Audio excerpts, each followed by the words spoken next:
Welcome to Inktober Week One. I'm Justin and I'll be showing you what I did during the challenge and some of my thought process behind these drawings.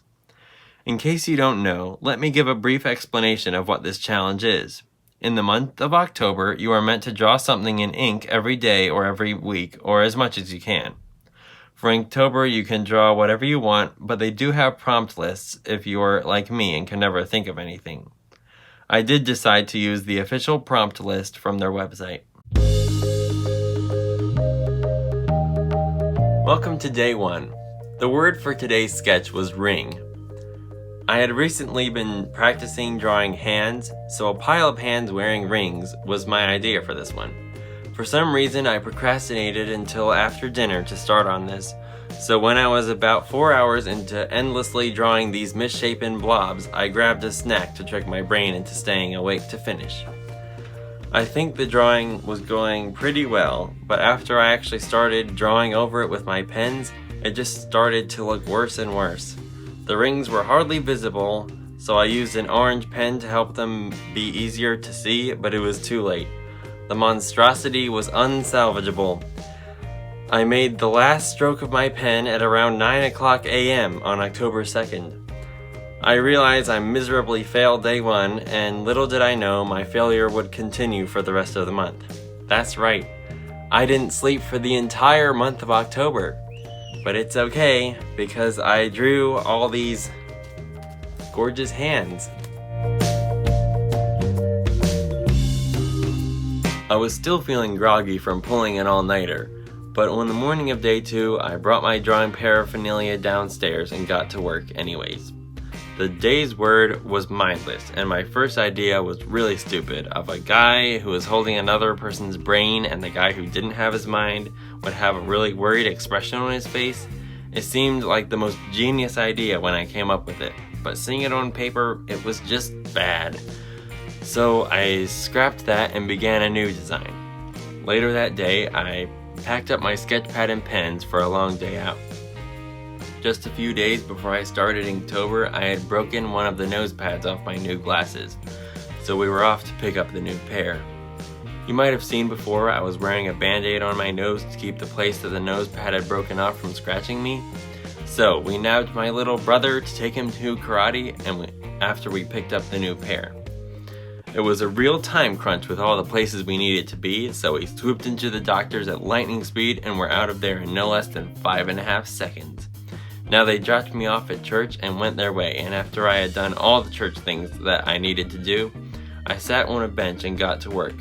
My new design really started to comfortably take shape, and before I knew it, I was home putting on the finishing touches and peeling off the tape.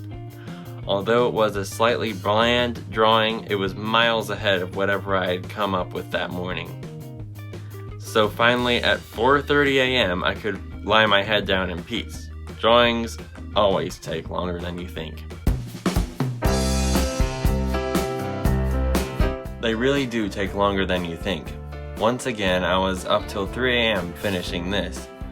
I was much happier with this one than any others I had made all week. The word for day 3 was bait, and I had been scrolling up and down the internet looking at what other artists had done with this prompt, and I wasn't finding much of what I think of when I hear the word bait. I imagine someone fishing with some bait. So that's kind of what I drew, but I wanted to mix it up a bit, making the bait just a ball of light, and instead of drawing this with the strokes of my pen, I made 700 million tiny dots. I think the time I spent doing that was worth it. I had never drawn anything in that style before. P.S. If you're wondering, that's a codfish.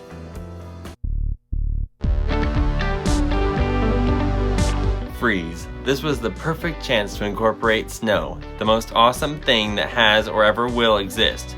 During my brainstorming session, the idea of bus stops wouldn't leave me alone for some reason. In moments, I had saved about 90 pictures of bus stops from Google, and what you see before you is a mixture of all of them, and of course, a small dose of imagination. For a while, I was sure it would turn out to be hideous, but in the end, I said good enough, and I think it was. Not my best work here, I procrastinated so long trying to figure out my interpretation of the word build, but I eventually came up with this kid out there on the beach making a sandcastle. I was originally going to make the hair short, but I messed up and made it way longer and bigger than I wanted. But that's what happens with ink and pens. If you mess up, just cover it up with something else. I'm happy to say that on this particular day, I was able to finish up before 7:30.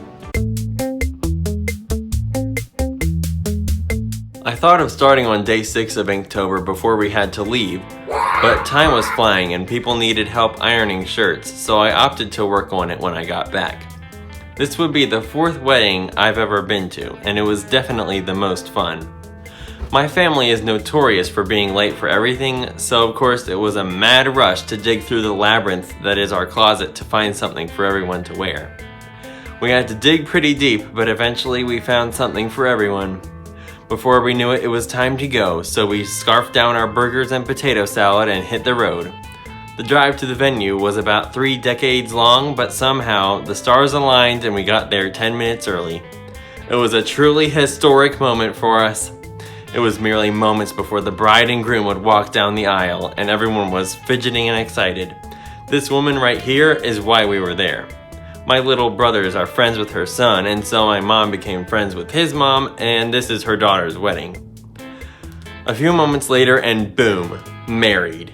The reception was right inside, and we ate cheese and fruit and tea while we waited for dinner. The bathroom floor was made out of pennies, which is pretty great. Dinner finally came out, and we ate everything we could. The kebabs were the best. Next thing we knew, we were all out on the dance floor going crazy.